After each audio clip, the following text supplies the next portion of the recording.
Welcome back to another episode of the Unique Hospitality Podcast. Today I'm joined by a very special guest. His name is Matt Baer, and he's the founder of the Glamping Collective outside of Asheville, North Carolina. He launched his glamping business. They opened for business almost 3 years ago, and they have 130 acres on an entire hilltop. I had a chance to actually go see the property when I was on a site visit, or at least see the entrance and see some of the units from afar.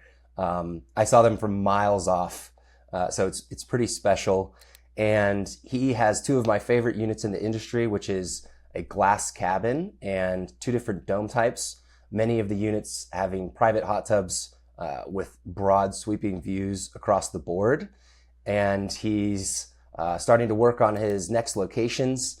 And I was just doing a little bit of research on his brand coming into this, and I saw that out of 458 Google reviews, Matt has 5 stars, which is probably the best I've seen from a Google review perspective of any of our guests. So super impressive. And then I was looking on his Instagram, and he's got 27,000 followers on his Instagram as well, with some absolutely stunning content from his property.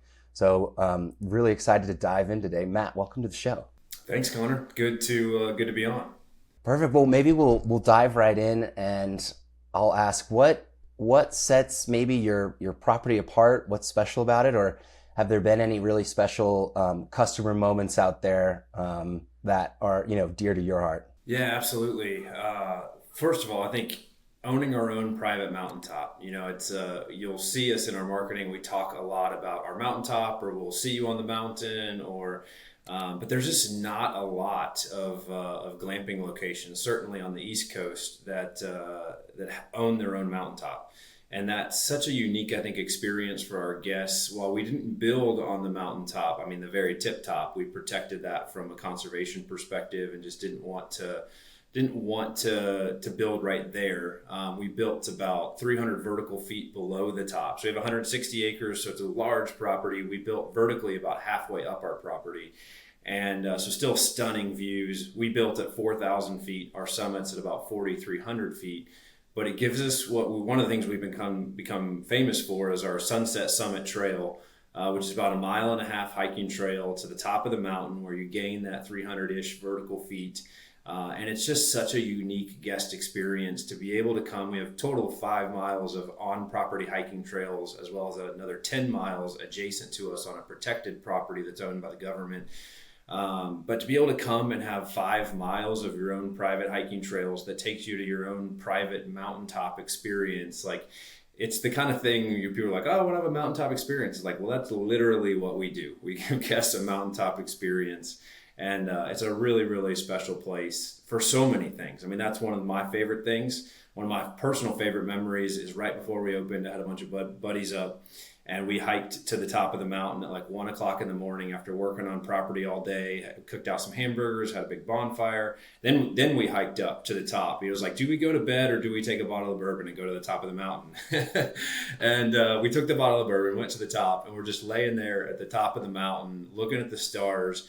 And there's this huge like star presence above. And I don't know all the star things, but one of my buddies who's really into it was like, Matt, that's the Milky Way. Like, you can just lay here and look at the Milky Way right above your property. And I was like, that's unreal.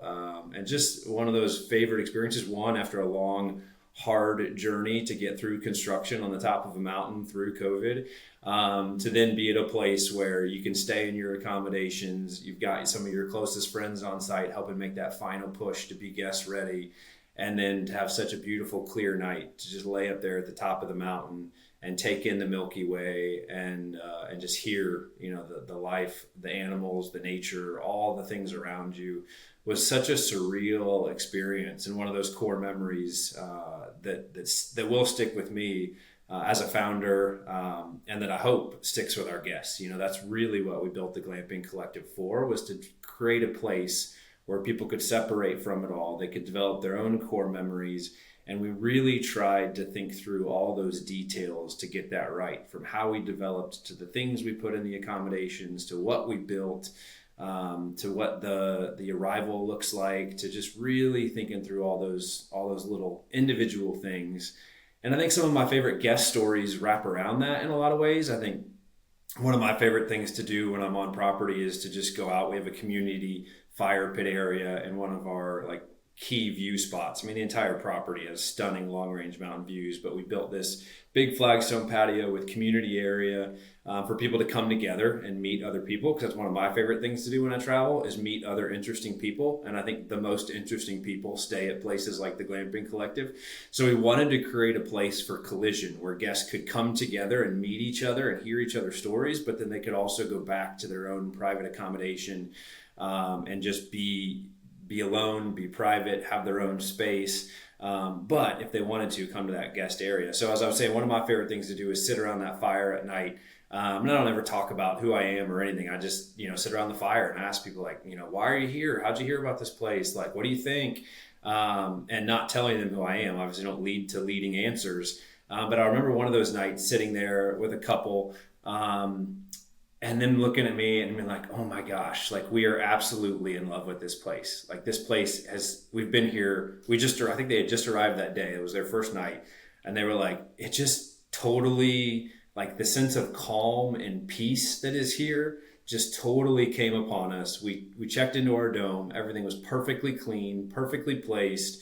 We settled our luggage into where it needed to go. We went on a hike. We went into town, had dinner.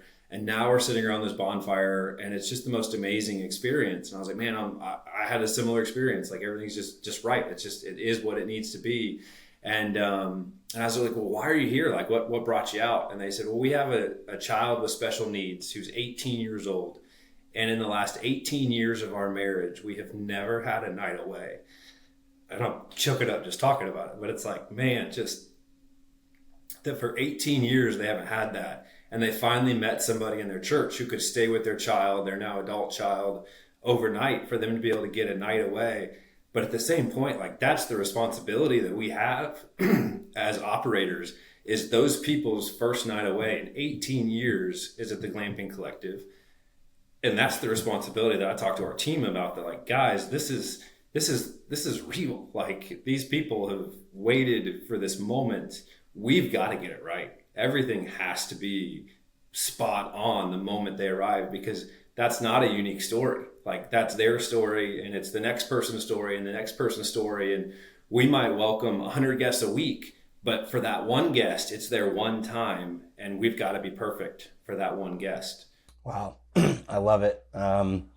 What passion and dedication and yeah, just a special thing for your guests to be able to experience and have the stresses of life wash away and get to be present and relax. So thank you for sharing.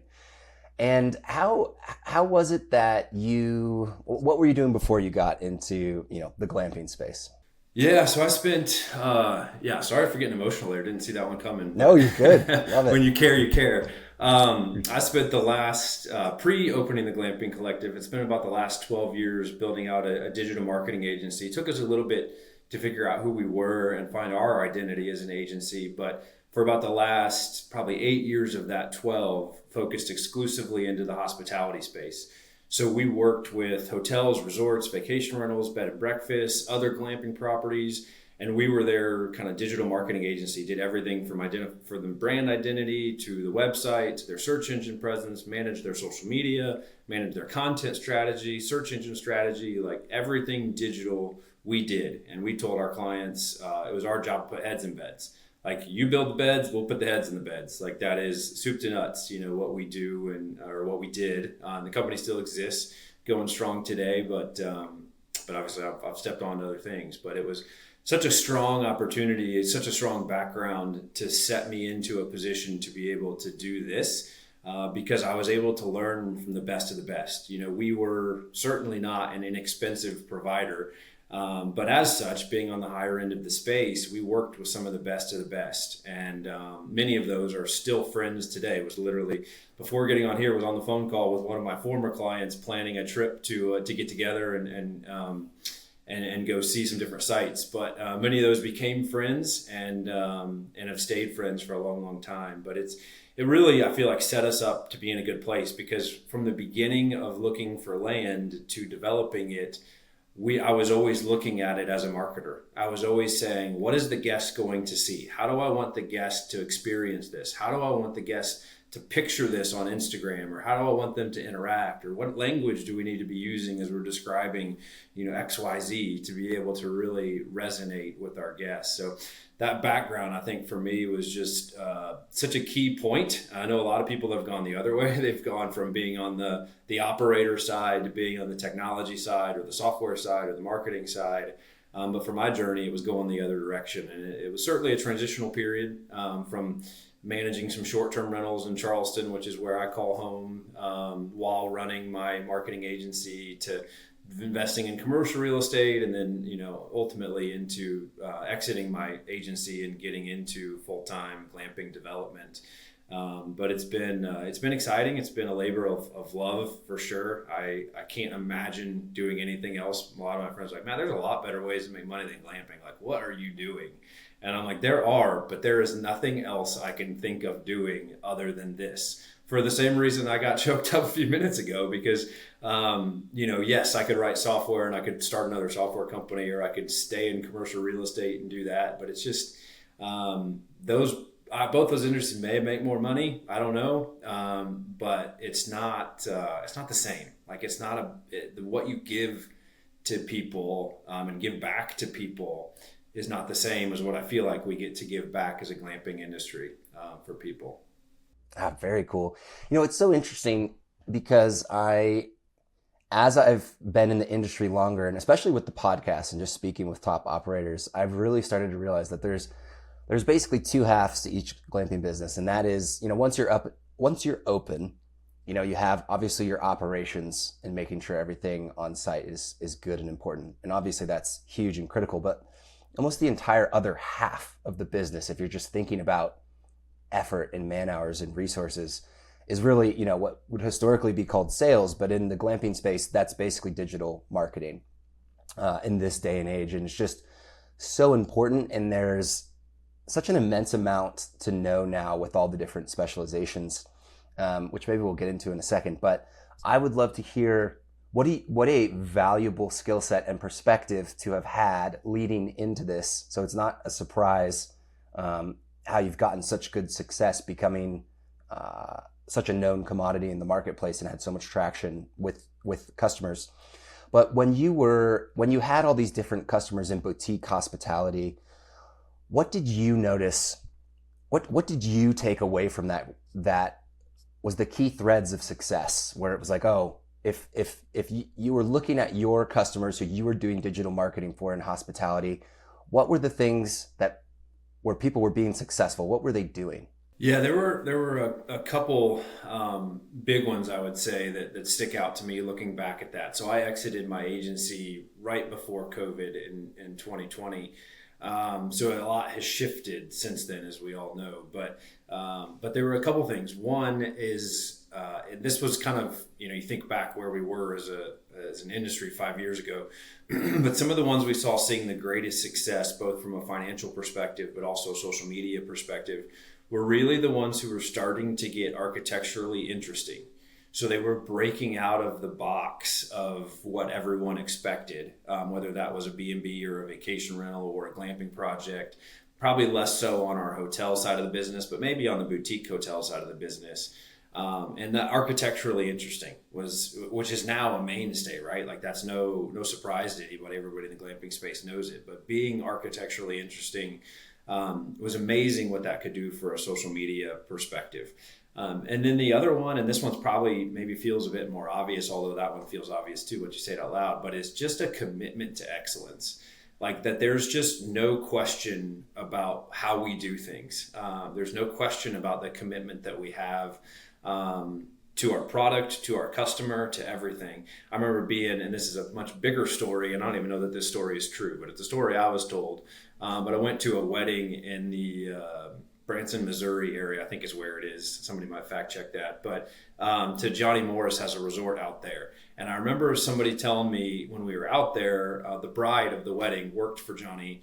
And and that the project was super delayed, and some people were upset. Some people were like, oh, that's just how Johnny does things. Like, well, tell me more about that. Like, what do you mean that's just how Johnny does things? That like things are delayed? Because you'd think as a highly successful businessman, founder of Bass Pro, and I think Field and Stream maybe, but that he wouldn't want things to be delayed. And then the story was, well, this entrance that we're driving down right now used to be over there, and he paid to have the entrance put in. The first time he drove down it, he hated it. And he completely moved the entrance so the approach to the property would be in a different location. And I didn't know then what that cost. Now I have a little bit of an idea after building in 1.5 miles of mountaintop roads. I have a little bit better appreciation for how much road building costs. But man, that commitment to excellence is what I took away from that. And that's one of the things I talked to our team about when I had my agency. It's one of the things I talk to our team about now. There's so many stories where you can say, we did this and it's okay, but it's not great. Are we going to spend the money to redo it and make it great? Or are we going to just send it as okay? And one of those stories of the Glamping Collective, and one lesson that I learned early on, we have 26 units. So we have a lot of the same units, unlike some glamping spots where every unit is its own unique experience, its own unique thing. We have 12 of this dome, and we have 10 of the glass cabins, and we have 5 of the XL domes. And of course, they're all a little unique because of their place on the mountain. But generally speaking, they're similar. We built our first 8 domes, and they grouted the showers in them all in the same day. And I wasn't there that day. And by the time the grout went in, I hated it. And we used a herringbone pattern, so it was a little complex, and there was a lot of tile. And I saw it for the first time, and I told our contractor, I was like, I hate this. And he was like, well, like, it is what it is. Like, it's done. And I was like, nothing is what it is. Like, everything can be changed. And he's like, not that. Like, I mean, and I was like, no, that can be. And he's like, you're crazy. And I'm like, no, we're going to grind all of the grout out of these showers. And we're not talking straight lines. Like, we're talking like tons of man hours with the Dremel and just getting after these teeny tiny, like 1/16 of an inch grout lines, because personally I hate grout lines. So we used the smallest possible grout line to begin with, and I still hated it. But we ground out the grout of every single shower, and we regrouted it. And I don't even know how much that cost me. But it cost a lot. But the point was, if I hate this now, I'm going to hate this forever. And if our guest hates it, that's an even bigger problem. And that's kind of a small example, much smaller than moving an entrance. But the kind of commitment to excellence I think we have to have as operators to say, like, this is what we do, guys. Like, it has to be perfect for the guest. And if it's not right, we're going to make it right.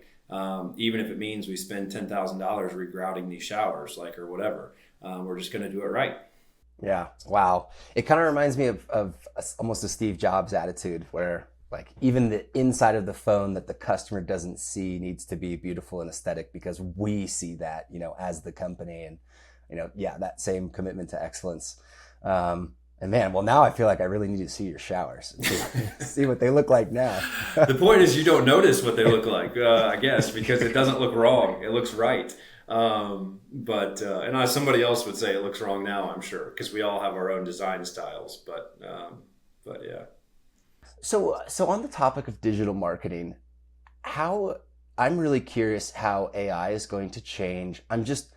I'm so curious because the digital marketing landscape is changing so much, and with social media and how much content is automated, and just how much content in general there is. And now content creation is kind of limitless with AI, and even also SEO, and how, traditionally people would search for glamping probably on Google, but maybe now they might type into ChatGPT, what's the coolest glamping experience in North Carolina? And how does that change searchability? So I guess the question is, how is AI changing the digital landscape? What are you investing in, or where do you see the future trends to stay on pace with that? Yeah, it's a great question, and I don't have all the answers other than that we all know AI is changing everything. One of our projects, literally, I just got an email an hour ago that here's our new wedding marketing plan to attract weddings to the property that AI did for us. And it's like, man, I would have worked 40 hours on this, 2 years ago. And now my director of sales is just cranking it out with a quick ChatGPT prompt. So I haven't reviewed that. I don't know how good that is, but it's a baseline, right? And then that's huge. Like that's a game changer in a lot of ways. The content piece, I mean, that's tough. I'm not personally a huge fan of AI content. Not that it's good, or not that it's not good. But I think it's hard, and I don't know. I haven't spent the time researching that to really be able to speak intelligently to say, like, does Google rank it the same way that they would rank, human written content? My gut would say that they probably wouldn't. People have told me people have claimed to know the answer to that, and I've heard those people claim both answers, right? That they do and that they don't. We try to just keep our content all human created at this point, which a lot of people are like, you're wasting energy. And I just, told you we created a marketing plan, at least off of AI, but we still have humans creating that content. I mean, I used to, when I had my agency, I think our content creation team was 15 people. So I had 15 people that all they did was create website content, blog content, social media content. So we invested a lot of money into it. Leading up to that, had huge success, huge results as part of that. But man, I can't even imagine what it would be like, now running that with really one editor or two editors maybe overseeing that content creation, if you could see the same results. And back when I had 300 clients and a team of 15 people, I could have tested that in a heartbeat and would have if I was still running it. I just don't have the same resources to be able to roll out tests like that. So I don't know the answer. I know it's going to transform a lot of things. I know I planned a trip to Chicago a couple weeks ago. I'm going to Zion in a couple weeks from now. And both of those trips, I have leaned on AI to help plan.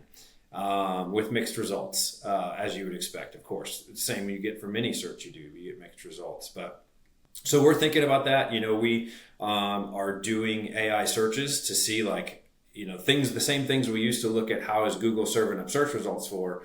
We're looking at how are the top AI bots, returning that result. If I ask ChatGPT or Gemini or Copilot or whoever, what are the best glamping spots in North Carolina?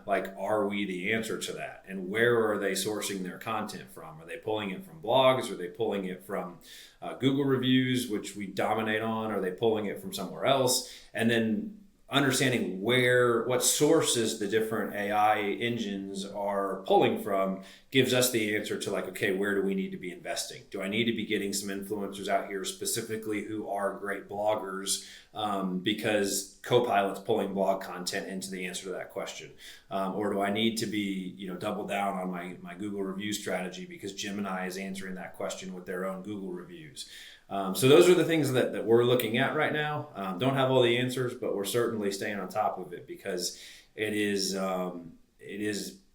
a big shift in search traffic. And I think, I used to speak at a lot of conferences, and one of the talks I would do that was most popular was my Google crystal ball. And we would always look at search trends and where things were going and where we saw the search engines going. And now that's really AI, right, is the answer to that. But we were trying to do predictive analytics on where we thought Google was going to be taking search results in the coming year to then help people get out ahead of it, but also internally to help our own search engine and content teams to get ahead of those things. And I think we just apply that same methodology to AI as far as all right, how do we think consumer behavior is going to change over the next year? And if we see consumer behavior going that way, how are the AI engines going to change to meet that behavior? And I think a big piece of that is we're going to see a decrease in search traffic. We're going to see a decrease in organic traffic coming into our websites as glamping operators. Probably see a decrease in the available clicks if you're doing Google paid advertising or Bing paid advertising. Probably see a decrease in search share that's out there as available. So you need to rethink, if you're getting a lot of business from organic SEO or from paid search engine marketing or meta, meta search, rethinking kind of, okay, what's that marketing mix going to be looking like, and how do we shift to make sure we're prepared for that? Yeah, that's super interesting. And whenever I talk about marketing and advertising, I always try to encourage people to think of, what are the things that you're investing in marketing versus just spending, and how those two can be different. And, historically speaking, I think blogs and backlinks and SEO and like real substantive online content that leads to traffic to your website was some of the best things you could be investing in that would live online forever. Or like long form YouTube videos, right? Once you make a great online long form YouTube, that lives on there forever and theoretically continues to collect views. But yeah, how does that, it's interesting, how does that change with AI, and what's the new thing? You also mentioned Google search term predictive analytics, and that's something that I've done a little bit of, but I've only scratched the surface. Did you did you do any of that sort of researching before you opened your property? And did you take anything away from, any nuggets from search terms that you incorporated into your, brand and property? Yeah, ours was pretty obvious, at least on the surface. Some of the terms that we needed to be going after. So making sure we were building out our site to have pages dedicated to going after those terms that are going to be our high performers, high producers. The glamping space in an individual market outside of a national park is still not all that competitive. So it's pretty easy to get rankings for those. One of the things we didn't anticipate in that, and that was a battle, search engine battle, was that we were going to be up against collective retreats. So from a brand perspective, we didn't anticipate the Glamping Collective. In the first 3-4 months, people were searching it. It was serving up a lot of collective retreats content. And that was a challenge, just to try to overcome that. It was a challenge that got solved with time and as our brand grew. And it grew very quickly as we came out of the gate, but didn't anticipate that one. We probably should have anticipated, so probably missed the mark there. But yeah, just knowing, yes, the answer to your question, I think, is just they were kind of obvious to me in that stage as far as like Asheville glamping and some of those types of things. The other thing I would say where we maybe have used that more is as we have started to shift into thinking about where are we going next. So we've recently announced we're going into the Chattanooga, Tennessee market, which we are super excited about. I have been a huge fan of the Chattanooga market as a consumer for a long time. I'm an outdoor enthusiast, clearly, since I work in the glamping industry. But love Chattanooga as an outdoor town, one of the top towns in the country, I think. People always say it's a top town in the Southeast, but I'd put Chattanooga up against any other town. So we're really excited to be there coming into that market. But it's an area, as we have started thinking about, second, third, fourth, fifth locations, we're really looking at some of that search data to be able to say, like, okay, do we want to go in a market where we know there's built-in demand, which is like a national park market, or do we want to go into a market where we know there's demand, but maybe not as much of demand, and using some search insights, Google Insights, to be able to lean into and understand, like, okay, how much search traffic is there in a particular market, and how does that traffic compare to the markets that we're already operating in, and how does that compare to what AirDNA is telling us or something else? So like really trying to map out and pull those data points from different places, because I would love to put a glamping spot in Charleston, South Carolina, my hometown, my backyard. It'd be nice to not have to travel to our development sites. But interestingly enough, while Charleston is a massive tourism market, it is like non-existent as a glamping market. Now that doesn't mean you can't put it on the map, right? It doesn't mean that you can't just do such a great job with your product and your brand and those other things that you're going to, blow it out of the water. But I do think it's harder. I think it's harder to come into a market like Charleston that has like zero search volume for the term Charleston glamping, whereas Asheville has really strong search volume for Asheville glamping. And then as we look at other markets and trying to understand that, just kind of fleshing that all out to be like, okay, how much market share do we think is here? And then looking at, how many people are in the market of, if there's X number of people searching, how much inventory is in the market to meet that demand, and how much can we capture? So such a good question, and one I get asked all the time and think about a lot. And that is, and I think actually Asheville is the example I've used because it's a small town, right? And there's probably like per capita more glamping there than almost anywhere, perhaps with the exception of maybe Zion, from a population per glamping unit volume. But I also wonder, you've certain areas become known for certain things, like Napa for wine. And I was looking at a property in Oregon wine country, which is now known almost globally for its Pinots. And, there's so much winery volume there that is that a good place to be, or is that a bad place to be if you're a tasting room? And it's interesting, particularly with Asheville, because it's like, does it just become known as a glamping destination? So the demand almost compounds and people are going there to do this specific thing, so it doesn't matter that it's saturated? Or does it still get difficult, and is it still a real hardship that you have to go through? I guess, do you have an opinion on that? Like, if you're looking at if you had no properties right now and you're looking at Asheville or you're looking at Charleston, like which direction do you think you'd go? Yeah, I mean, if I had no properties right now, I would go to Asheville over Charleston, just because there's built-in demand. And it is so much easier to go into a market with built-in demand than it is to build demand, right? I mean, that's why location is so key for real estate, and that's why it's so expensive when there's a lot of cars driving by every day. You look at any market, the real estate's more expensive in the places the cars drive by, because that's built-in demand for whatever it is you're selling.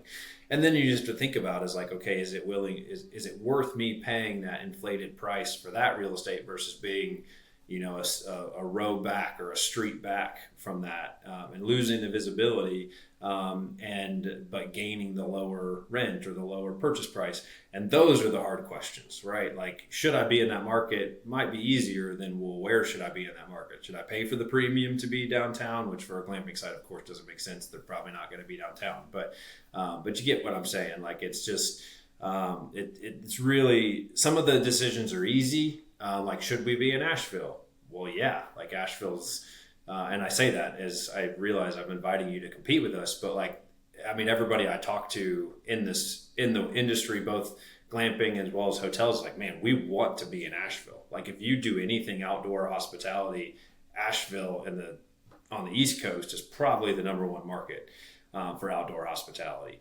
So we have no qualms about that. That's where we just have to be better than you, right? So I don't say that arrogantly, but like, that's the message that I talk to people, I talk to our team about, is it's like, the moment we came out, we were the best. But the moment we came out as the best, everybody else's bar went up, and the next person that comes out is going to now try to not beat the person who's in second place. They're coming for us, right? Like, they're coming to beat what we did. And that means as an organization, we have to be always getting better. And as I've led a lot of different organizations through my lives, and I'm a little bit off topic of your original question, but as I've led organizations, it's not about like growing or getting bigger. It's about getting better. And if we get a little bit better every day as an organization, we will be unstoppable. Because if we keep getting better, our competition can't catch up. They're aiming for a spot that's here while we're already working to go here. And they are going to come up to the market and be like, all right, we made it. We're here now. Or maybe we're here, but we're already up here. So it's like, while you're trying to catch up to where we are, we're trying to get 20% better, and just push past that.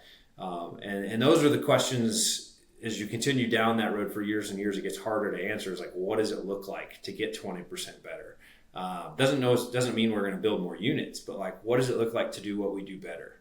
I think going into a high demand, but also high competition market, it's going to be the excellent operators that do well in that space, particularly, right? Because if you're operating at an excellent level, then you're capturing the most of that big demand. And if you're maybe struggling from an operational standpoint, that might be when it starts to get hard. Versus, maybe if you go to Charleston and you're the only game in town, that's less consequential. You might not have as much high reward, but you might not have as much downside too, because of competition. How is the population around Charleston? I'm not super familiar with that area. It's big. I mean, I believe it's a bigger, like, metropolitan area, bigger market than Asheville is. And it's certainly a bigger tourism destination than Asheville is, as far as I would say. I haven't fact checked that, but as far as like raw tourism every year that comes in, it's just like, can you shift that from I want to stay in a 4-star hotel downtown Charleston to I want to stay 20 minutes outside of Charleston at like an outdoor hospitality experience? And is that the same customer, right? Like, yeah, there's a ton of people coming to Charleston, but most people would say the ideal glamping customer is the same national park customer, right? Which is why so many brands just follow the national park. Well, they don't follow them around. They go where they already are, which just makes a ton of sense, because it's, even if the volume at a national park is lower than the volume coming to Charleston every year, it's the right volume. You know, Charleston is a lot of like boutiques and shopping and culinary and that's all great, and there's overlap there, but it's not necessarily like a pure match. Whereas the outdoor enthusiast probably would, if an outdoor enthusiast was planning a trip and you said, here's Charleston or here's Asheville, they'd probably go to Asheville, because it lines up with who that target market is. And understanding that, and then being able to slice and dice that and say, okay, our outdoor enthusiasts are our target market, but even within that, who do we want to serve, right? Because the outdoor enthusiast market is a big market. You know, there's the REI customer, and then there's like, no, that's cool, I'll just go buy my hiking boots at Walmart. Like, I don't need to spend $200 on a pair of hiking boots at REI. I can go get a $30 pair of hiking boots at Walmart. Well, for the Glamping Collective, like, we want the $200 hiking boot customer, not the $30 Walmart customer. And while we know both are going to come to Asheville, we want to make sure we're reaching the $200 hiking boot customer, and we build our whole experience around that. And everything we deliver is on brand for that person and for that experience. Down to like, okay, what kind of cars are they going to be driving up here? And what does that say about what our roads need to be like? And all these other decisions that are made over the course of a design and development of a project. But being able to really get back down to like, it's not just about raw volume. It's getting into some of the nuances of that data and saying, okay, yeah, there's more people coming to Charleston than there are to Asheville, but which one's the right place for us to be? Or are they both right? And we just have to approach them differently. And I think the answer is they can both be right. It's just, you have to think about it differently if you're going to create demand versus if you're going to get in the path of existing demand. Mm-hmm. Yeah. That's super interesting. I think from my perspective and what I've learned, I think if I was getting into this 5 years ago, I'd 100% be going to the Asheville's and the Grand Canyons and national parks play. You know, now so much has happened, and that's probably where 70 to 80% of, you know, glamping units are concentrated. You know, I actually, as I've done this more and interviewed some folks in the short-term vacation rental space that leans a little bit more Airbnb, I actually really like the Charleston type markets. And the reason being, and I'm talking about hard-sided units for the most part, or domes, which I consider to be hard-sided. And that's mostly because of the seasonality. And that is, well, one, because of the competition, and then two, because of the seasonality. And most national parks are going to have just a 3 to 6 month season for the most part. And it's really tough to make all your money in staff and spread that out only over 3 to 6 months. Whereas if you go to a place like Charleston, you know, that there are people there living there year round, right? And those people might want a vacation or a romantic getaway in the winter 6 months of the year. That's smaller and maybe still getting a little bit of the outdoor hospitality experience, but maybe less heavily recreating outside in those months, but still wanting a unique stay where they're feeling like they are in nature. So I really like those Charleston type markets where, you know, the people are there year round and it's about becoming known and the competition is low. So I think like in this day and age, I find that really interesting, and that might be where I would look. Yeah. I mean, it's definitely an option. You're just then kind of trying to get in the path of that person coming and make them think about something differently.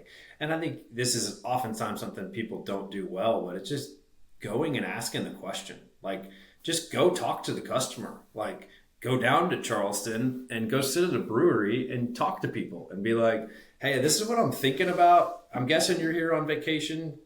You think I'm crazy? Like, look at these renderings. Like, would you stay here? Now, know that, like, most people, because they don't want to hurt your feelings, are going to tell you, yeah, that's amazing. I'd totally stay there. I'd give up my firstborn child to go stay there.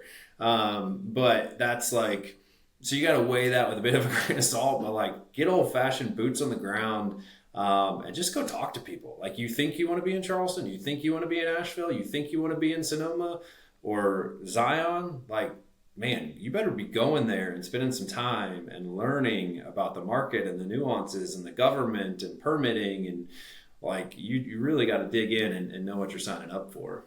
That's so, I love the old fashioned boots on the ground ideas. I think that's super important. Actually, funny enough, like I still do feasibility studies and site visits, and at Sage we have access to probably the best occupancy data that anybody in the industry has. But I will still go to properties, and I'll try to go there at not after 9 p.m. drive through and count cars at units to make sure that be like, hey, I need to see how many people are sleeping here tonight, and know, be like, hey, how is this place half full? Is this 100% full? So that I can like really properly do my research. So you can never fully get rid of those, just, talking to people and being there in person.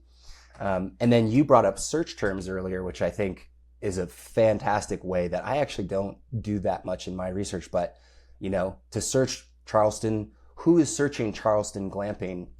Is anyone? Is that trending up or down? And like, what's the volume? Is also a really good tool. And you said something that was really important, and that is being in the path of demand. And that's super important. And I want to clarify a slight difference, because we get people all the time who want to build a really cool glamping place in the middle of nowhere or super remote, and there's nothing around it. And so that is a really, really dangerous place to be. And that is definitely, when you're in the build it, they will come, which is risky. There's certainly places that can make that work, especially if you have a hilltop with stunning views. You might be able to create demand in that area, but most of the time, you're not. You're going to have to earn and pay for and find and secure every single customer, which is hard and expensive, versus people are coming to an area for something else, and you're the solution to what they need. And then when I look at an urban area, I see both the national park and an urban area as built-in demand, just different, but going to a remote area that's by neither of those things, that's a really dangerous place to be. So just a word of caution to the listeners. Yeah, and to jump in on that for a sec, if I can, that's a great thought, and I appreciate you sharing that, because it is a very dangerous thing to do, and you have to be exceptional to do that well. And that was a question I always had at the Glamping Collective after we launched, because we went from no one knew we were coming because we did zero pre-marketing to we opened booking 5 days before we actually opened on Labor Day of 2022.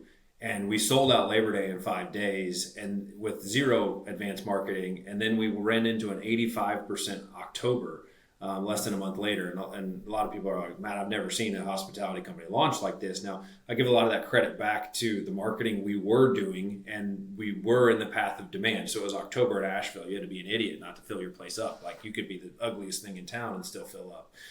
But my point being, or where I was going with that, is that while I always wondered that, I wondered, like, are people coming to us because we're in Asheville, or are people coming to us because we actually are exceptional, and they would come to us regardless of where we were? Like, you could put us in Topeka, Kansas, no offense to Topeka, and we would still crush it. If Topeka had mountains, we would still crush it. And I didn't know the answer to that, and it was really hard to get to the answer to that until Hurricane Helene hit.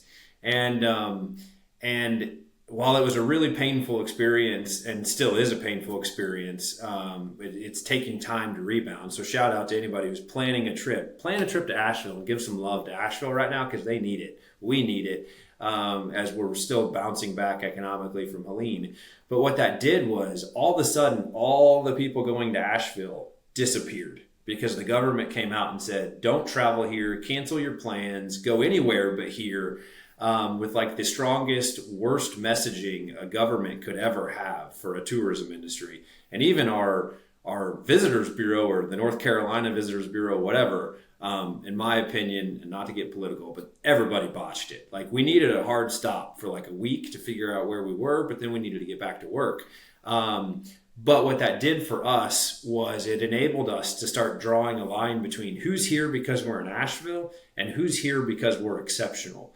And as Asheville has been on its path to rebounding from that, we're really thankful we made the investments that we did to be exceptional, because that has positioned us, while we are down year over year, because people aren't coming to Asheville like they were, we're still doing way better than our competition is doing, because we spent the money, we spent the time, we spent the energy to be in Asheville, get in the path of demand, but at the same time, be exceptional and be worthy of, if all you do is come to our property and you never leave. And we have a lot of guests that do that. They come, they bring their supplies, and they never leave. And that's great. So we can do both. We're exceptional enough to be able to be that bucket list, that destination property where it doesn't matter where you drop us, we will find guests. But we also jumped into the path of demand in a great town like Asheville, and are now working to be, to boost our neighbors up and be a part of the community there. So while we talked about them as if they're two paths, really they can be both. You can do both paths, and then to a certain extent, you're protecting yourself in the event of a natural disaster or an economic disaster or something else that can set your destination behind. Yeah, I'm glad to hear.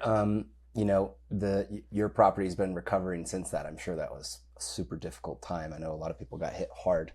As you're bringing that up, I'm realizing we're 45 minutes into this podcast recording, and we didn't even go over the launch of your property. This has all been such good rabbit holes. All right, so let's maybe back up for a second. You sold your digital marketing company, decided to get into the glamping space. Like, walk me through that journey, how you found the property, that story. Yeah. Man, that was a crazy time. So sold the company and was staying on board for a year to kind of transition out of the company, make the leadership transition, do all those things that needed to happen. So I had that year to kind of, spend some nights and weekends working on other things and dreaming about what I wanted to do next.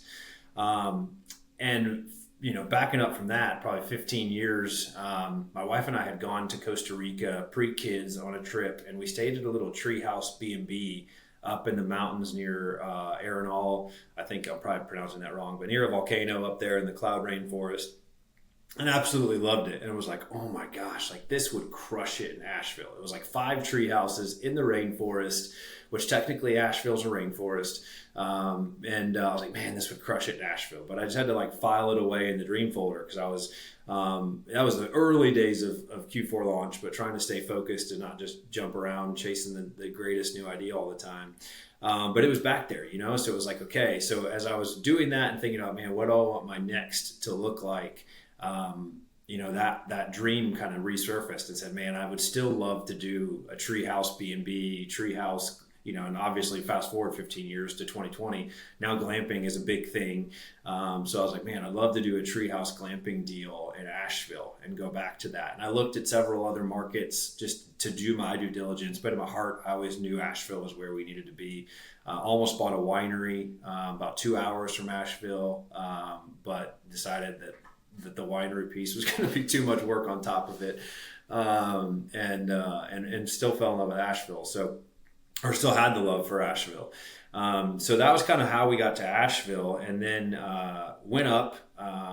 Me and a buddy went up in, I don't remember the exact month, but went up there to just look at land. And there was this one spot I had seen online, and it was a ton of money being marketed, and the pictures were terrible. But it was like, you could kind of tell like it was in the mountains. It was not too far from downtown. It was a lot of land. It was advertised to 210 acres. And I was like, And I called the agent, talked to him, and just couldn't get any clear answers on what it was. Like, what is it? What is it used for? It's like, well, it's a cattle farm. And I'm like, it's a cattle farm? Like, you're asking this price for a cattle farm? And it was just like one of those situations where it was just horribly represented, in my opinion.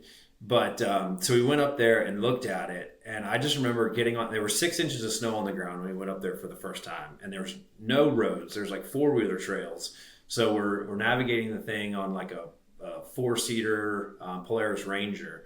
And I remember stopping at the entrance to the property for the guy to open the gate, and you could just kind of see a peek between the trees out to the views. And I was like, whoa, like these views are beautiful. It's winter, so there's no leaves on the trees, but it's still like kind of obstructed. Like this is beautiful. We tour kind of the lower end of the property, and I'm like, this is nice, but not quite what I expected. And then we move up, and we move up to like the low to middle part of the property. And we're just like, me and my buddy are blown away. We're from Charleston. Like it's flat. Like there's nothing, like no mountain views. And we're at, I don't know where we were, 3,800 feet elevation, maybe at that point, seeing those views and just in love. And I remember the agent looked at us like, what are you guys doing? Like, he's like, you think these views are good? And we're like, yeah, this is amazing. He goes, oh no, like this is nothing. You just wait. Like we're just wasting our time here. We just got to go. And I was like, all right. So we just kept driving up, and we stopped at where really our main kind of hub is now at 4,000 feet. And the property opens up into what was some pasture land, and it was stunning and gorgeous. And like I started to really see it. And then we kept going up to what we now call Sunset Summit, rode the Polaris Ranger all the way to the top of the mountain. And it was just like awe inspiring. And I just knew, like, I was like, this is it. Now, little did I know how hard it was really going to be to cut 1.5 miles of roads across crazy steep mountain slopes and run 1.5 miles of underground power and all the other challenges we were going to run into. But at that moment, it seemed so obvious, so easy. And it was just it. Now, we looked at a lot of other sites, but we looked at that one first.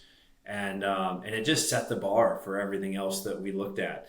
And I knew that was it. And as soon as I got home, called the agent back and started the process of trying to put that property under contract, and it was a journey, to getting it done. It's a really special piece of property with an incredible history that we'll have to probably share another day, but really cool piece of property, never been developed, been in the same, it was originally a Revolutionary War land grant. And the same family had it since the land grant from the Revolutionary War. So incredible history. And I'm the first person to buy it from that family. And honoring their legacy has been a big part of what was important to us from a development perspective. And doing that in a way that protected the land for the local community. And our neighbors love what we've done. They're super supportive because they were terrified someone was going to go in and put in like another $1 million home neighborhood kind of situation, but really being a conscious developer who comes in and develops in a way that protects the land was a key focus for us. So I love that. So when you say bearing in mind that the family's legacy before that was mostly just like conservation of the land and low impact development, is that what you mean?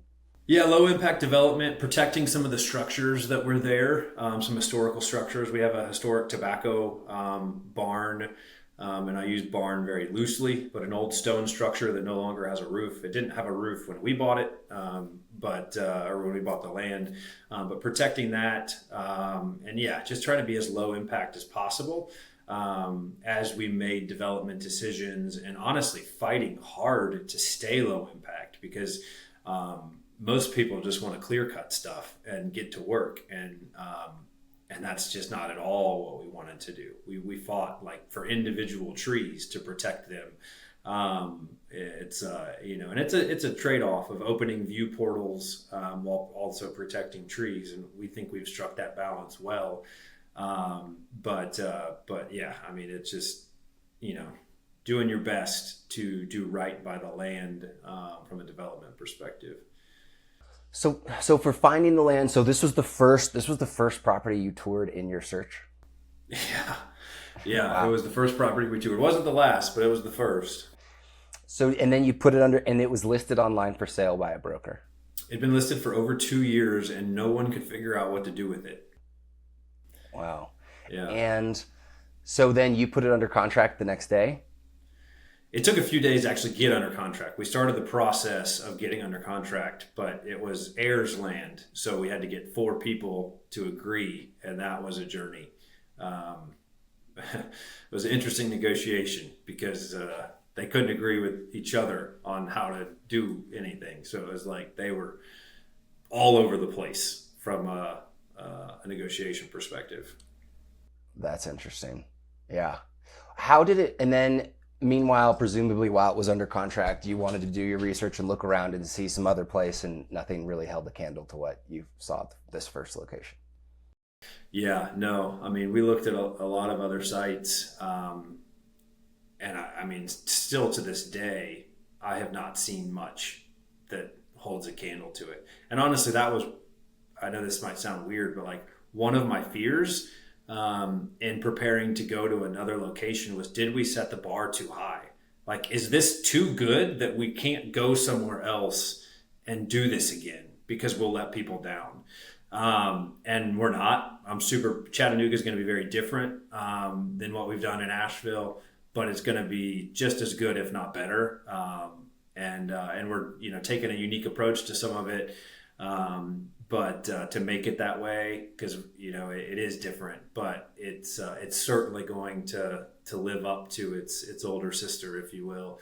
And hopefully be somewhere that people are just as excited to go. Maybe they'll find us in Asheville or they'll find us in Chattanooga, but then they'll be like, I love this so much, I've got to go to the other location. Hello, listeners. This is Sherry Halala, founder of Sage Outdoor Advisory. If you're launching an outdoor hospitality project like glamping, we can help. We offer feasibility studies and appraisals. What that means is we look at your specific market and proposed business offering and complete an in-depth analysis to make sure that your planned business will be profitable. Getting a second opinion on your proposal and forecasted financials is critical to understand before you spend years of your time and hundreds of thousands of dollars. This is particularly important if you are looking to raise money for your project from a bank or private investors. They are going to want to see this type of deep dive analysis from an independent third-party specialist in the industry. We at Sage have completed well over 250 feasibility studies and appraisals in outdoor hospitality in North America in the last 4 years. So we understand what it takes to bring a project from concept to reality.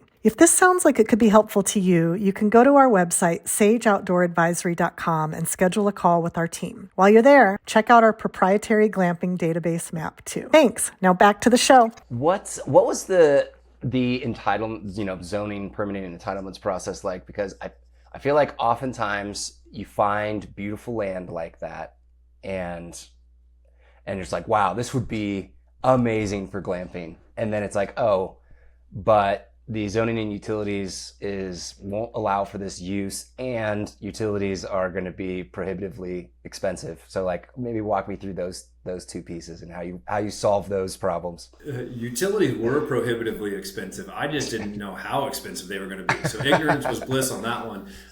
We went way over budget on utility infrastructure. So that one we didn't do well. The only negative we ever hear from a review perspective is that you're too expensive. Like, when we don't get much Airbnb business, I think we're just kind of outpriced the market on Airbnb, but we'll get, if we do get Airbnb business, we routinely get 5 stars across the board, except where Airbnb goes to value, and then we get a 4-star. And it's like, because we are expensive. People are like, man, this feels like a lot for what it is. And I'm like, yeah, that's because we spent $1.5 million building roads. Like, that's a real number, no joke number. Like, $1.5 million just to get a road to where you can sleep. Like, and I don't think, you drive up there, you don't realize that. And then utilities on top of that, like, it was a lot. I'm going to get choked up again talking about that, because that was a painful thing. But some trauma there. Yeah. So the utilities we didn't budget well for, but the zoning piece, that was one of the gifts, and one of the things that was great about it was it was an unzoned properly. I mentioned earlier it was up against some government land, which is a watershed. So it's a protected watershed. So that was actually the only real hurdle we had to do, was go to the county, or I think it was the county or the town. I don't remember who oversees the watershed, but whoever it was, and have a conversation, a meeting about the watershed and like how to be a good neighbor to the watershed, where I mean, watershed is literally like water runs off of it. And supposedly it's the cleanest water in the state of North Carolina comes off of that watershed. So how do you go and be a good neighbor to the cleanest water in the state? People ask me if they need bottled water at the Glamping Collective, or they don't ask me, but they ask our team, and we're like, no. Like, our well has the cleanest water in the state of North Carolina. Like, you could go buy water from the grocery store and it will be dirtier than the water you will drink at the Glamping Collective. But if you want to, you can. But that was it, and that was a huge part of it, because it is so hard, and that's part of why I want to come to Charleston, but I don't want to come to Charleston, because I had the same conversation in where we are in outside of Asheville. That took us a week. It took us a week during our due diligence to have the conversation and get a letter from the county or the town, whoever it was, that said, this is what you need to do to be a good neighbor to the watershed, essentially. Like, these are the things you have to meet. These are the requirements you have to meet. Took a week, and it was basically just like, don't build within 50 feet of the property line and you're fine. And I was like, well, we got 160 acres. I think we can avoid building within 50 feet of the property line. That's no problem. But you contrast that to other markets, and I've had that same conversation with Charleston County where I live, and they're like, well, here's the process. You go spend about and they don't tell you it quite like this, but you go spend $250,000 on an attorney, and you spend 2 years talking to neighbors and councils and this and that and going through meetings, and then we'll give you a yes or a no. And I'm like, y'all, I'm just like a guy out here trying to make it work. Like, I don't have $250,000 in 2 years of my life to get a yes or a no. Like, if it's a yes, maybe I could go down the journey. But if it's a yes or a no, like, I can't imagine going 2 years and spending that kind of money just to be told no. Like, that just could crush most entrepreneurs. Yeah, no, that's it. And you know, I've seen that happen to entrepreneurs in this space. Like, same exact thing. Either the zoning and entitlements killed them, they got the no, or they spent all the money on infrastructure and then couldn't build the resort. So it happens, and it's just like, development is not for the faint of heart, and most of the time it has a lot of uncertainty and a lot of capital needs, you know, to do all sorts of things, to do perk tests on the septics, or to test well flow, or to pay for a feasibility study, you know, or to have someone or get an attorney who's going to find out the likelihood of you getting, you know, a permit to operate your business. So I'm very happy that you got yours so smoothly. Yeah, that's a nice change of pace. It was, but it was a hurdle we knew we had to run into, and it's changing. I mean, unfortunately, many markets are becoming anti-development. And that makes it really hard for entrepreneurs in the glamping space to do what we're doing. But I think there's a couple things you can do. One is go visit with the Visitors Bureau and have that conversation about, like, is this community an anti or a pro development community? And then go talk to other business owners, because they'll tell you what it's really like. The Visitors Bureau might paint a rosy picture for you, but the other entrepreneurs in town, you know, going into the coffee shops and the restaurants and the, you know, especially if you can tell somebody, like, purpose built the space that they're in. Like, if they didn't just go into a blank shell in a strip mall, but if they, like, actually purpose built what they're in, which you see more with, like, breweries and some more interesting, or just talk to food trucks, because they'll probably have the scuttlebutt on, like, what the local municipalities are like. But just, you know, try to go to those places that want you to be there, which is hard, because typically the people that we talked earlier about being in the path of demand, the places that are in the path of demand are also the places that have become anti-development. So it's really hard to find these markets where they're pro-development, pro-growth, and have the demand coming into them. But when you can find them, or you can find the right people to work with and the right people to help you get things done, it can go a long way. Because I've heard a lot of heartbreaking stories, and have friends that have, you know, had property shut down or whatever else because of it. So, I mean, same thing happened to me in the Charleston short-term rental space. I had 4 short-term rentals downtown Charleston, and then they changed the rules, and all of a sudden we were illegal, like, overnight, and they shut us down. And it's tough. Yeah, gosh. Man, entrepreneurship, not for the faint of heart. No, it's not what most people think. You know, most people see they see the Instagram pictures and they're like, man, I want to do that. And you don't know what it's like sitting in the council meetings, seeing if you're going to get voted yes or no, or going through, the hurdles or the over budgets or the money to build your roads or like it's or under budgeting your utilities. Like it is, I mean, I've built companies before, and this was hands down the hardest thing I've ever done. Like, So you found the property, put it under contracts, what happened next? How did you capitalize the projects? And then, how did it go from putting the infrastructure in? Yeah, so interestingly enough, when Charleston County shut down our short-term rentals, I knew I didn't want to run college rentals, which was really the only other option. So I sold those and then was able to use that money to 1031 that money into the purchase of another building, which was like a kind of short-term holding building that I didn't really want to buy, but I didn't want to pay taxes either. So I 1031 into that. And then when I started getting ready to glamp and buy land for this, I put that building up for sale, sold that building, and 1031 that money into what would become the land for the Glamping Collective. So those early days of having 4 short-term rentals downtown Charleston ultimately paved the way for some hospitality experience on the operator side, not the marketing side, but also really paid for the land that became the Glamping Collective. So I was able to, because of the appreciation we saw and other things, we were able to buy the land with that money through a 1031 and then use that land as a down payment on our loan with the bank. And it's a lot harder. Financing is its own big topic, and I know you've had some great podcasts on that. But for us, we were fortunate, having been in real estate for a while in different sectors. I'd built a lot of relationships. And our main bank that we were working with, we had a really good relationship with them. We had trust with them, and they actually did our loan for what would be the Glamping Collective. So we put up the land and then got a loan for the construction through them. And it was interest only variable, which was amazing because during COVID, interest rates went to 0. So my monthly payments on our construction loan, one of the few bright spots of COVID was our interest rate going to 0 or nearly 0 on our construction loan. And our interest only payments on the construction loan were like almost nothing, which made it go so well. I have friends who have interest only loans who have variable rate loans on properties now, and they never thought they were going to see a 10% rate. But because of the interest environment, they underwrote their deals at 6%. Now their rates are at 9.5%, 10%, and they're not making any money. Like they made money at 6% and they're hitting their other numbers, but with that 4% bump on their loan, they can't make any money. And that's nobody saw that coming. Nobody saw rates going where they went. And that's a tough place to be. But that's a good lesson learned and for people to hear. And it's something that's talked about a lot in the real estate world, but not maybe so much in the glamping world. But just an important thing to keep an eye on is if your loan's going to be a fixed rate or variable interest rate and how that can change.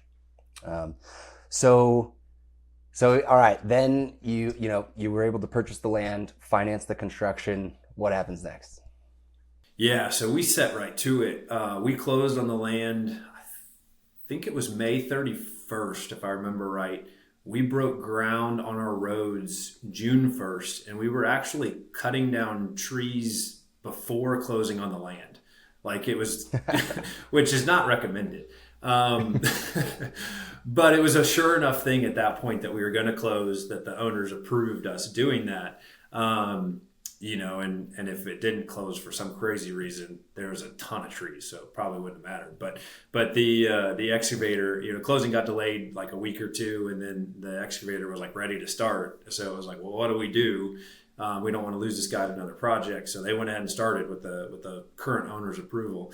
And they all knew each other because it's this, small town. But yeah, so I mean, we went right to it. So we started cutting trees down. We started putting a blade in the ground June 1st. We broke ground on our actual first unit. I think it was July 5th, and then opened 14 months later, Labor Day weekend. So it was 14 months to do what we did, which was crazy, and just took a lot of being on top of people every day, calling people, you're showing up today, right? You're showing up today, right? Why weren't you here today? Just staying on top and grinding to get it done. And it was painful. Like, it started out great, and then it got really painful, just to try to get the thing to the finish line. But yeah, in a nutshell, that was the journey. Like, it was 14 months to opening day from when we actually started, unit construction. But the first stretch, like, the roads weren't moving along at the pace they needed to.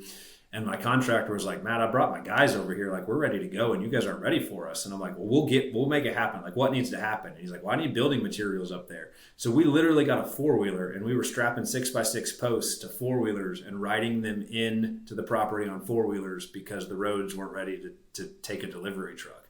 So, like, I mean, you just solve. I mean, it sounds silly now, but it's like, man, you just solved the problem that's in front of you, and that was the problem. Was, how do I get these 6x6s up this hill? All right, well, we'll get a 4-wheeler and we'll strap them to them and we'll just drive them up there, and that's what we do, right? I mean, that's the journey of entrepreneurship. But you got to be ready for some of that stuff, especially on a mountaintop site, which is probably why most people don't build on mountaintops. But it's a journey.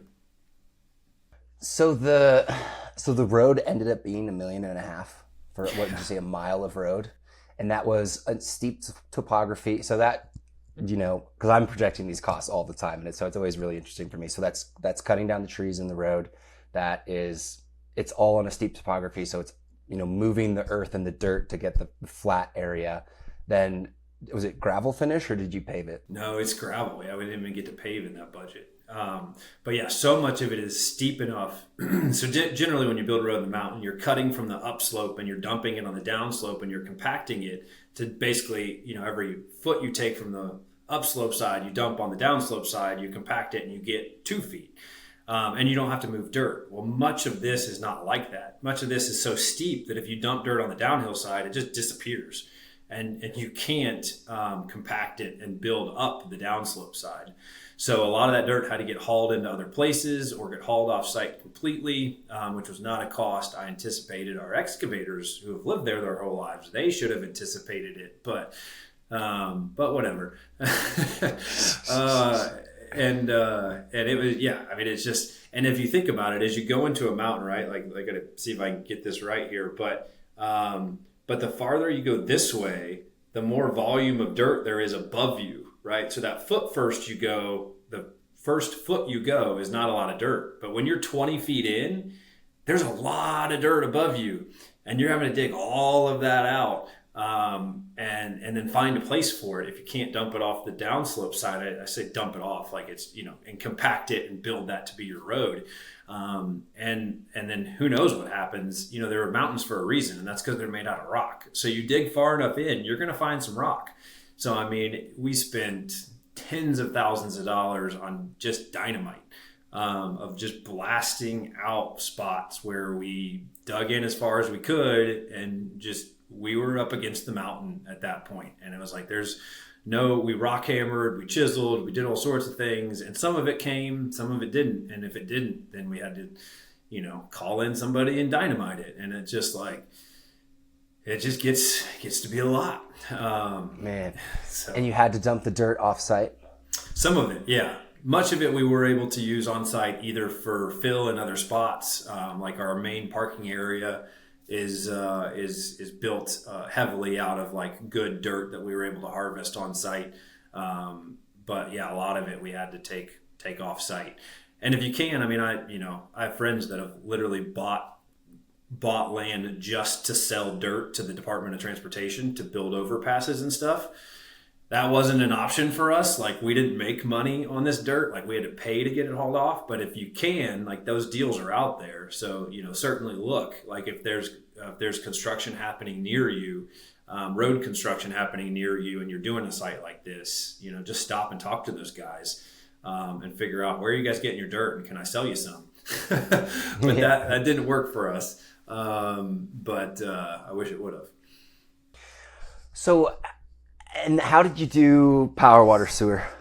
Yeah, it's all power we brought in. We wanted to do a solar array, but once our electrician did the load calc, the solar array was going to be the size of 2 football fields, and I just said no. Like, I wanted to do it because I thought it was like more sustainable, lower impact, and I was like, we don't have 2 football fields of non-tree locations to put this thing, and let alone how hideous it would be to see 2 football fields worth of solar panels. And with the domes, you can't put solar panels on the roof. So, I mean, I guess technically you could, but it would look ridiculous. So we were just like, yeah, that eliminated that out of the equation. So then we ran, I mean, there is 1.5 miles of power buried on that site, that we had to go to a neighbor and we had to go to one neighbor to be able to make a connection at their property. Then we had to go to another neighbor and get an easement to bury power line across their property, to shorten one of the distances that we had to run.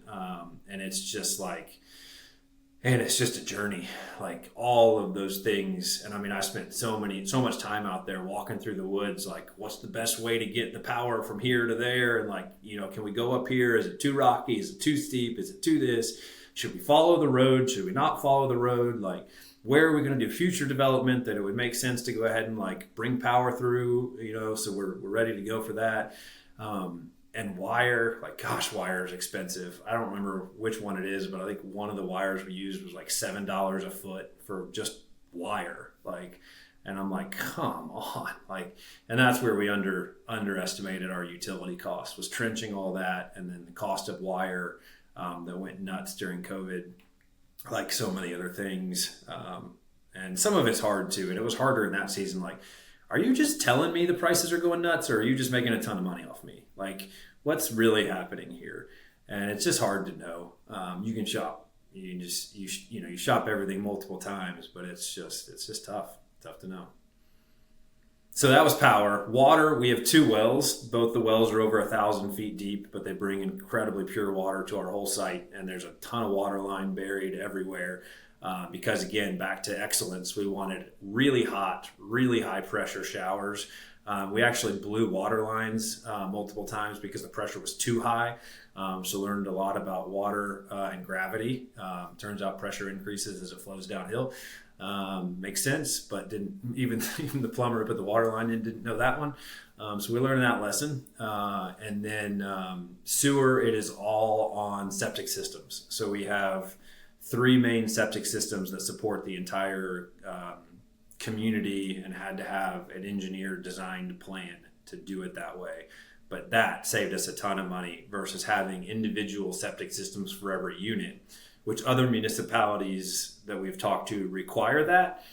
We weren't required to do that. We were able, through the engineer designed system, we were able to hook up multiple units to the same septic system, which saved us a lot of money. I mean, it was still a lot. We still spent a lot of money on septic systems, but we saved a lot of money over, having to have 1 or 2 units hooked to each individual system, which would have put us at tons of systems.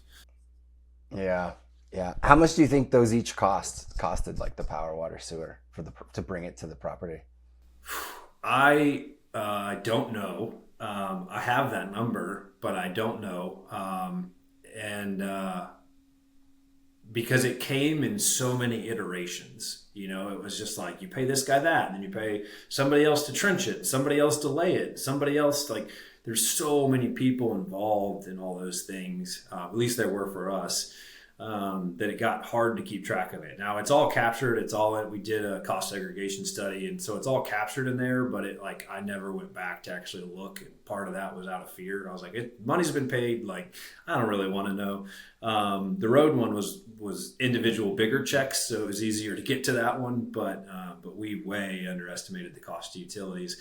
And but back to that excellence thing is, like, people were like, well, just put the units closer together. And I was like, no, like, privacy is so important to us. Like, and I mean, there was a point where I knew every foot we moved a unit was going to cost us like $200. Like, when you put the electric, the power, the sewer together, and that $200 number is not the right number, but it's a number like that, where it was like, man, if I want this to be 10 feet away, it's X. If I want it to be 50 feet away, it's 5X. But we made the decision to put it 50 feet away. Like, that's really how our closest units are, about 50 feet apart. But we did that from a privacy perspective. And then every unit is like positioned and turned in just such a way that it maximizes the privacy for every individual unit. I love that. Yeah, and the reason I ask is because it's one of the hardest things that we have to do at Sage is try to project horizontal costs, and it's just a property with topography, a property that's remote, a property with a lot of bedrock or just rocks in the soil. Like you just got all the combinations for the hardest projections, right? So I'm glad you at least were able to do it with just 3 septic systems. So that was a win at least. I get that question a lot from aspiring glamping entrepreneurs, and I tell people that ours is unique. It's higher than most, but we spent half our money vertically and half our money horizontally, which is exceptionally high. And I don't do feasibility studies, but for us, it seemed high. I don't know if you know a percentage that's kind of ideal, but it felt high, and it hurt because we underestimated for sure in that area. It sounds right, actually. Obviously, it depends on the property. And for what you described, for the property characteristics and how spaced out they are, that definitely makes sense to me. Obviously, if you're in a flat area that with soft dirt and your units are 20 feet apart, that your horizontal costs are going to be a lot lower. And I always try to tell people, when you are projecting, most people do really detailed budgets on their units and how much, the linens are going to cost, and the cups, and the decorations, and all the fun stuff that you can find out exactly how much it's going to cost you online. And they spend most of their time on that budget. And I'm like, guys, you need to be calling contractors, civil engineers, excavators. Those are the numbers, utilities. Those are the numbers you got to figure out. The vertical stuff you can get within 10-20% pretty easily, but anything that's below the ground, those numbers can vary widely. Yeah, and I mean, another piece of advice is just develop a relationship with a good engineer, obviously that's licensed in the state you're building, because, and at least with us, I mean, if you're doing something more vanilla, you probably don't run into this, but we wanted to do a lot of out of the box things. I mean, we harvested a ton of lumber that we used on site. We just did a lot of things that were very different. No one had ever built domes in our county before. So like a lot of challenges with the building department about like, well, what is this and how is it? But like, man, time and time again, we were able to go back to our engineer and be like, here's the challenge we have. Here's what the building department wants to know. Like, here's what we have. And he would come out, or he'd stay at his office, but, run his calculations, do his thing. And he could write a letter that basically said like, I've done this calculation. This is the result. And as such, it meets code section 5439er. And times like multiple times the building department said, you are never going to open this. It's not going to happen. And we were just, this is like, we're ready to open the doors and getting told that like for final inspections. And I'm like, how are we having this conversation today when we've been working on this for 15 months? But anyways, that's a different conversation. But going back to that engineer and be like, here's the problem I'm facing. How can I solve it? And having a solutions-oriented engineer saved the day for us in so many situations where, as a non-experienced developer, I was like, man, I don't have a clue how to solve for this other than ripping it down and starting over again. How can we solve for it? Or things that people told us were literally impossible. And I was like, nope, there's a way. We'll find it. And we developed a solution. We presented it to our engineer, and he goes, yep, I think with this one change, that can work. And then he would test it, and he'd make it work, and it would pass the test, and we'd be off and running again. And those letters from the engineer were like the get out of jail free card. Like, they weren't free, don't get me wrong, but they at least got us out of jail. So the get out of jail fee card. How'd you find this guy? Actually, another project I was working on, he was referred to us by somebody on that project.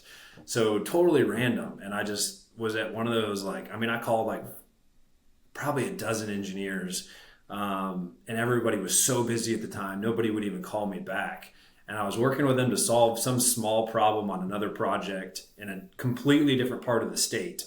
But he was licensed in the state and happened to live really close to our site. Did not happen to live close to the project we met on, but happened to live close to our site.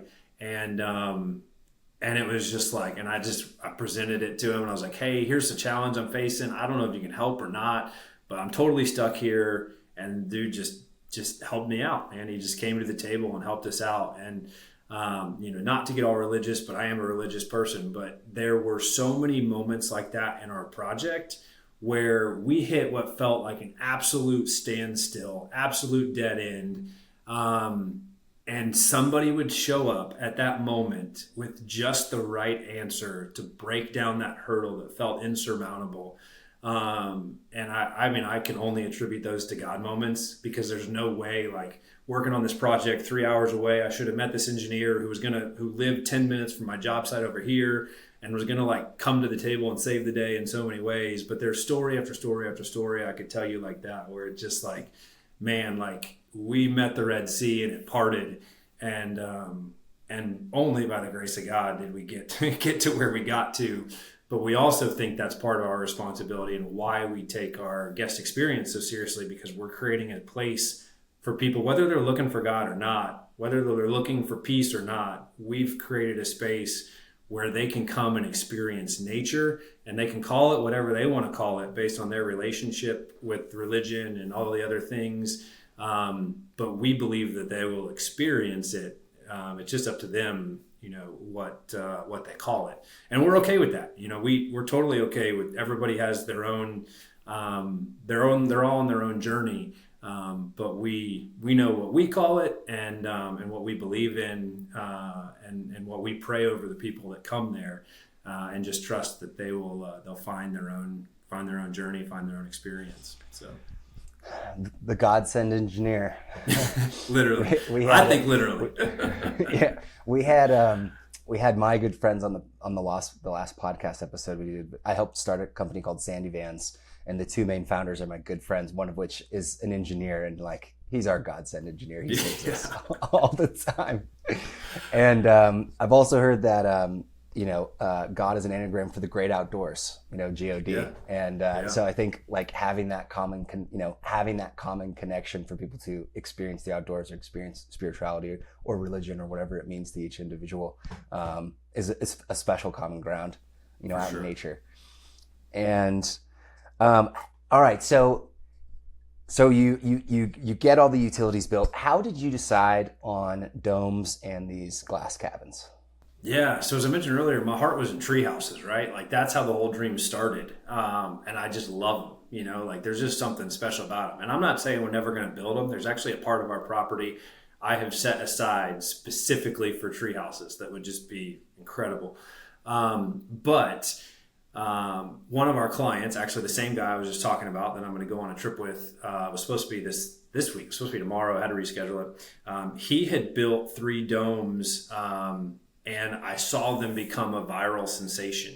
So online, and our staff helped make them a viral sensation online, but the design his team did and the structure itself, man, I just loved it. And like, during our due diligence phase and figuring out what we were going to do, I went up and visited them, and I loved them, loved the way you could build them, and not do like a solid foundation, but build them on stilts, and or what we in Charleston would call stilts, but build them elevated off the ground, so you could do like no impact or low impact to the ground.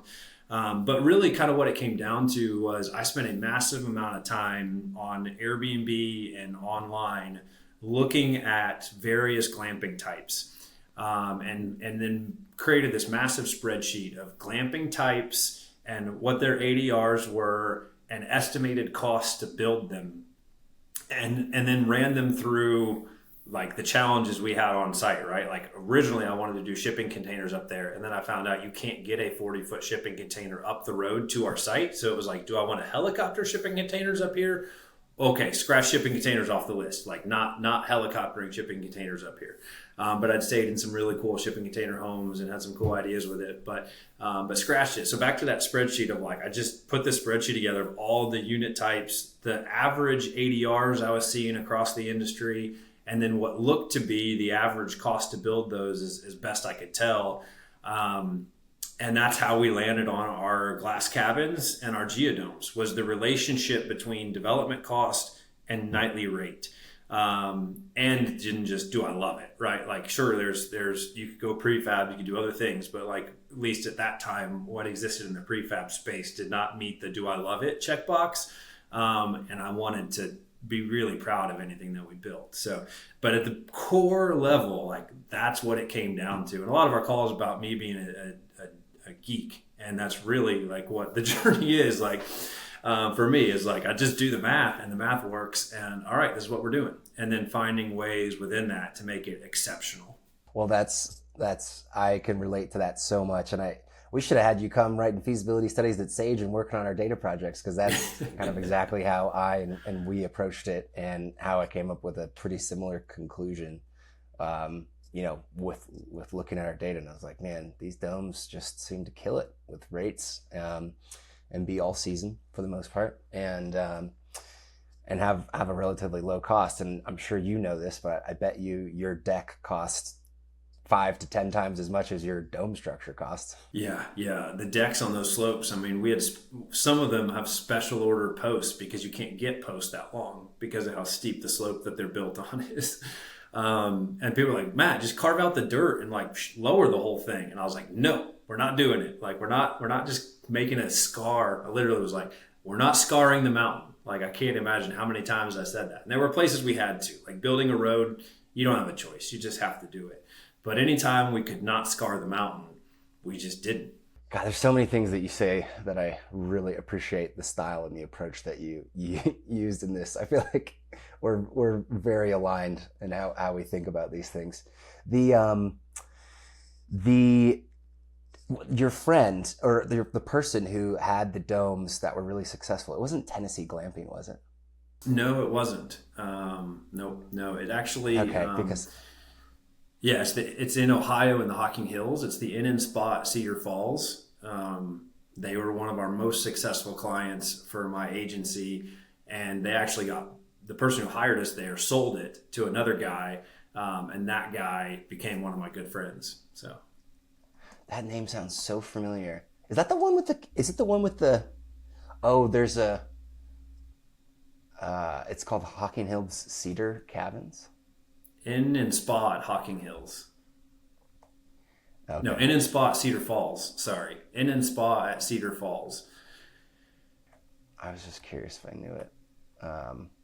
And he has expanded that business tremendously. They have a ton of stuff. They have 12-bedroom lodges. He bought a golf course.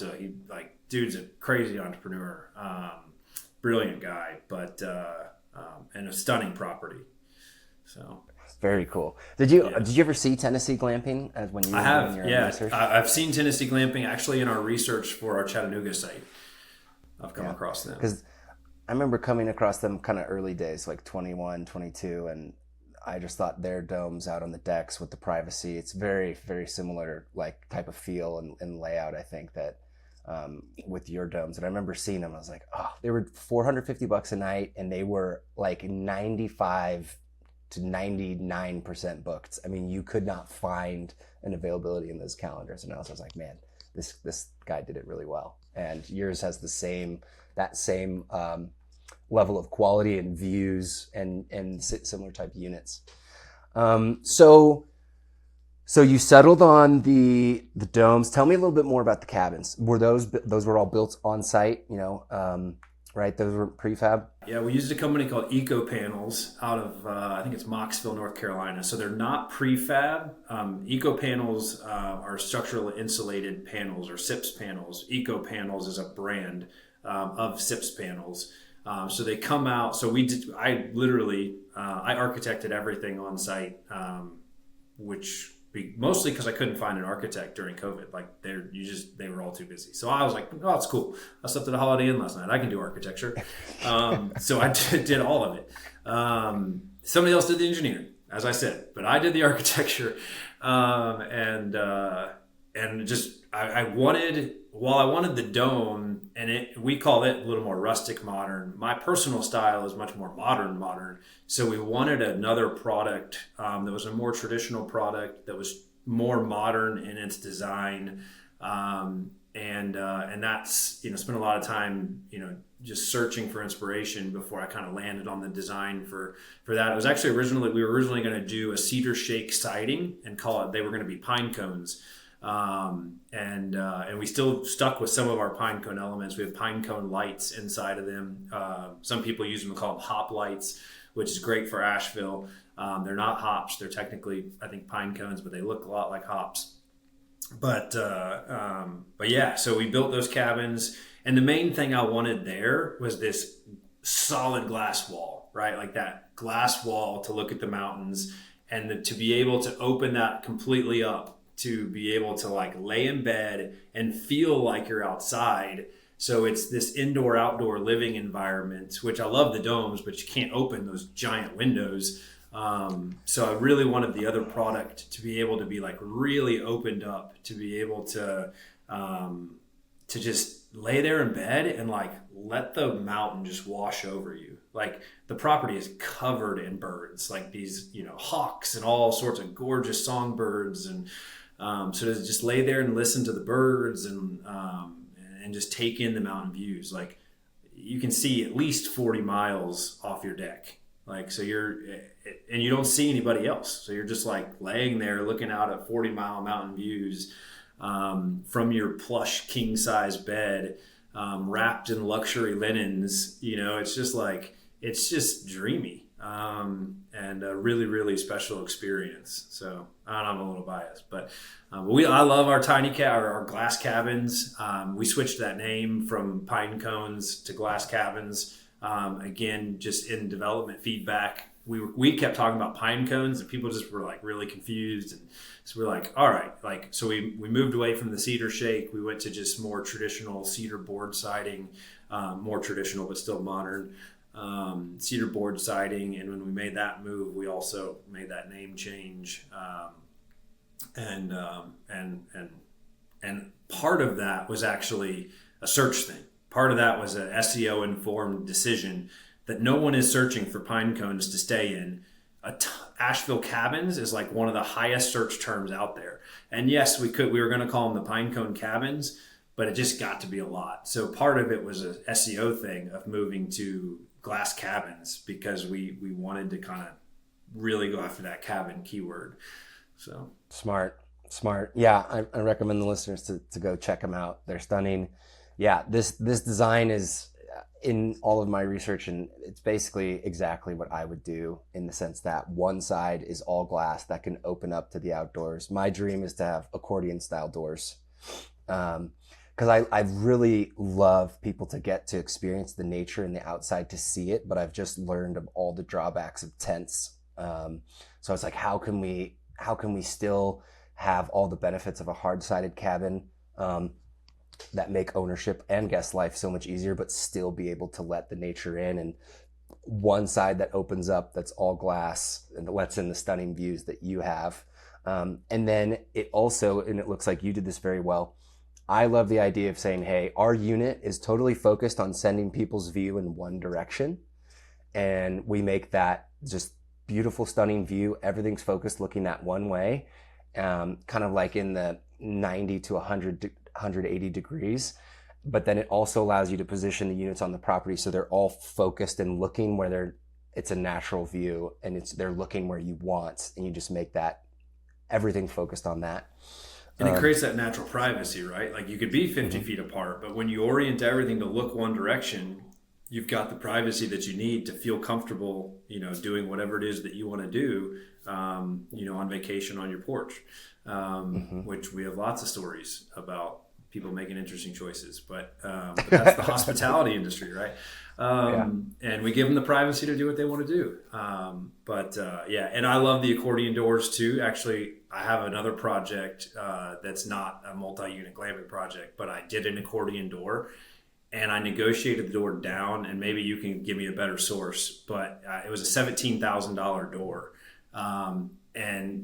And while I do talk about commitment to excellence, I am a geek with spreadsheets. The doors we put into the Glamping Collective, I negotiated them down to $4,000 a piece. And that delta at that time between a $4,000 door and a $17,000 door, our $4,000 doors are 4-panel systems. So it opens up completely in the middle. So you have 8 feet wide by 8 feet, 8 feet wide by 8 feet tall that is totally open. And the cost to get the other 8 feet open to a true accordion door was just like, it felt like it was one of those areas where I had to say no, and as much, $130,000 no. was tough. But I love that you considered it. It was the plan until I got the $17,000 number, and then it was like, okay, what is almost as good and cost a quarter of as much?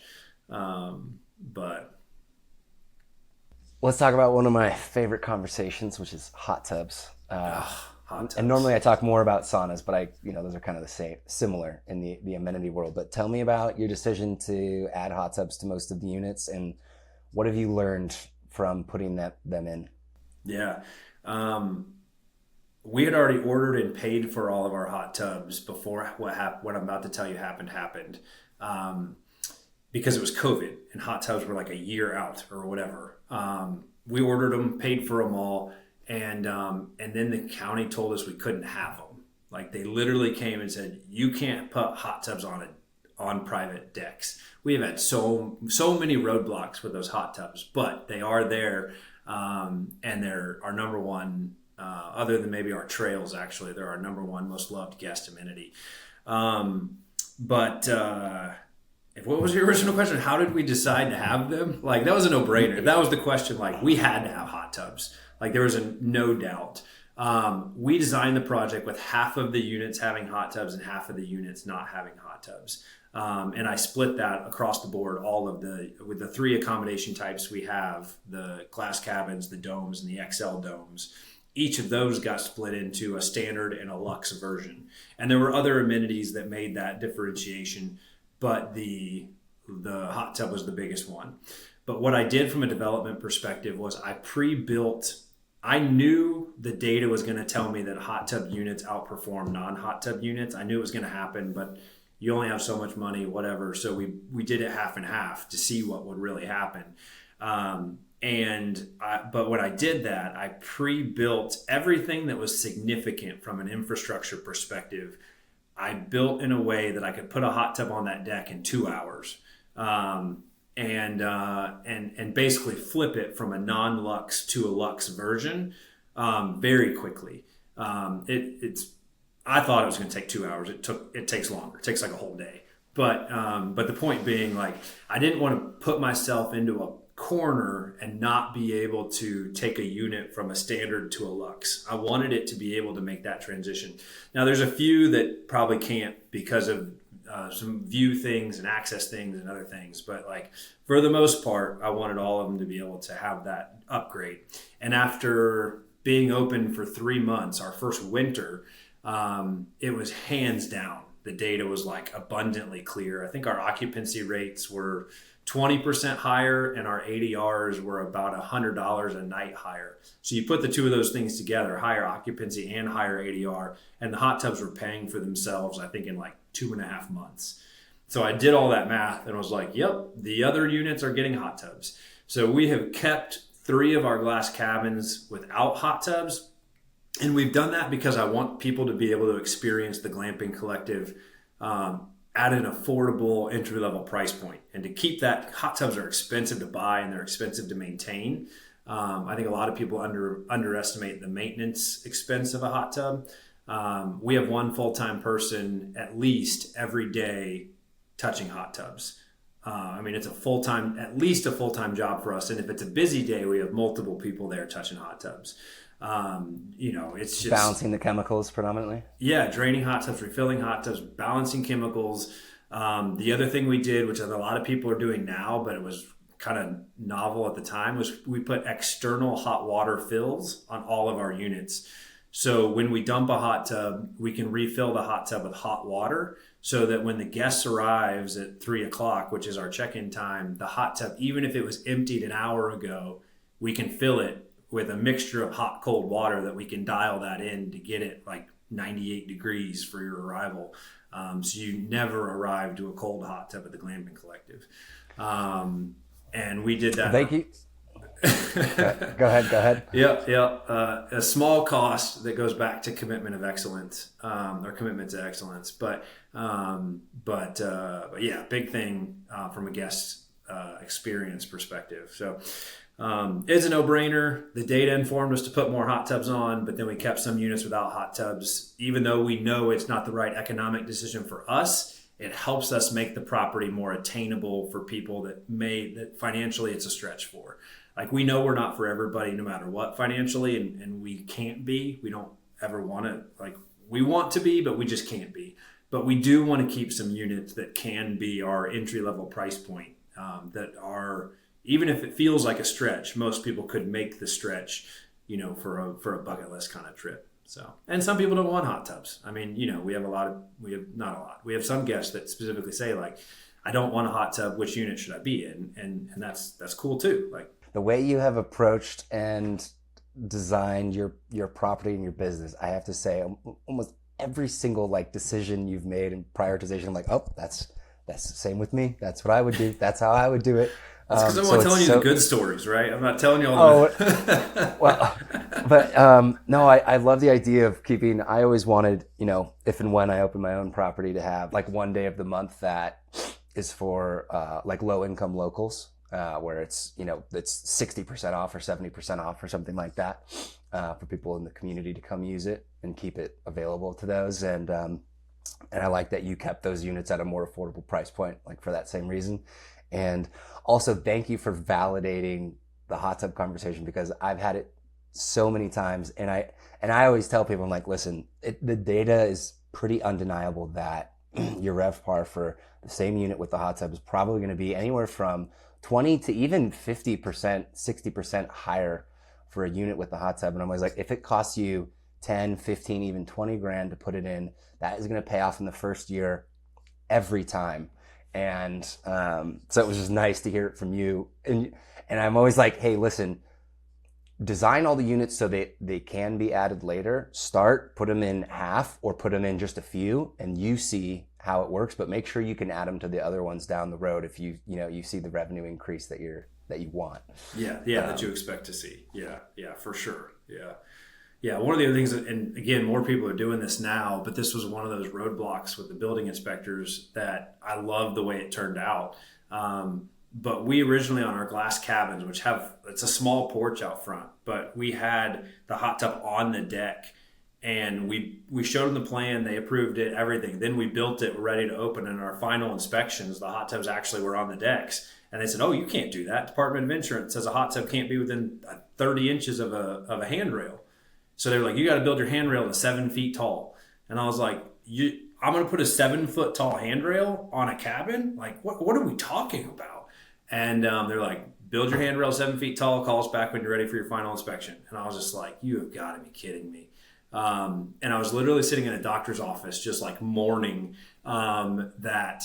And I was flipping through this magazine, and there was an ad with a person in a hot tub with their arms up on the edge, and they were looking out at the mountain view, and the hot tub was recessed into the deck of whatever they were in. It wasn't even like a house. It was just like a deck. Like, that was it. The house must have been in the background. I don't know. But it was just this light bulb of like, we don't have to raise the handrail. We just have to lower the hot tub. And man, I went back to my engineer, and I went to my contractor, and I said, here's the plan. This is what we're doing. Engineer it up. And let's make it happen. And it was a lot of money, and it was a lot of time, but we recessed all those hot tubs down into the decks, and it was a total game changer, from like just the mass of the hot tub on the deck to how you felt with it when you were in the cabin and the hot tub was there, versus like now it's recessed into the deck on this platform. And it just it felt like a roadblock, but it turned into a much, much better product at the end of the day. And now we're recessing hot tubs at left and right everywhere we can. I love how a roadblock turned into like a feature, a feature of the property. And I know Onera Wimberley, Ben Wolf's project out in Hill Country outside of Austin. That was the first time I saw the recessed hot tubs out on their deck, and I was like, oh, this is the move. Yeah, that's the way to go. Such a difference. And all right, I got to ask, did you ever think about adding saunas, and how did you make that decision?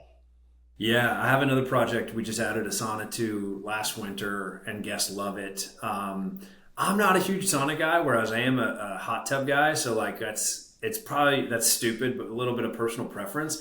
We have a spot that we set aside for a sauna, and we just haven't put it in yet. We have we have a spot we set aside. It's one of our amenity areas, and there's a spot for a spot for a sauna built and a spot for a bouldering wall built.